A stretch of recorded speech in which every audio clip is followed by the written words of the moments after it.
отбираем 35 самых перспективных проектов и самых мотивированных девушек, которые действительно в ближайшее время готовы открыть свое дело. Но надо сказать, что если сравнивать наш регион с другими, то Республика Саха-Якутия — это самый активный регион по участию в данном проекте. Даже в Москве нет такого количества желающих, как у нас в Якутии. Больше 100 человек ежегодно говорят о том, что они готовы учиться на этом недельном марафоне.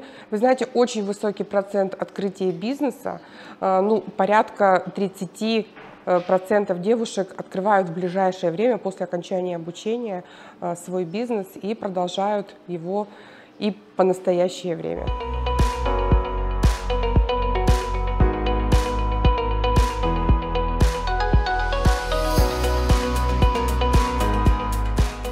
Хочу создать сеть студий растяжки и балета. Почему именно растяжка и балет? Потому что это довольно популярный вид деятельности в России. Он постепенно набирает обороты, с каждым годом все больше и больше.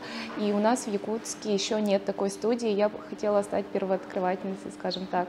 Вот. Почему именно растяжка? В первую очередь это польза для здоровья.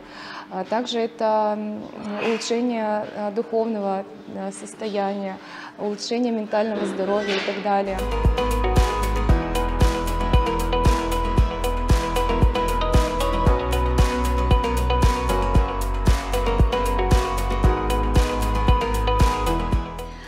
В этом году я в качестве приглашенного гостя, в качестве жюри. Данный конкурс позволил мне восстановить, воссоздать свое начатое дело, продолжить, и обрела уверенность, что мое дело очень нужное для наших девочек, для будущих хозяек.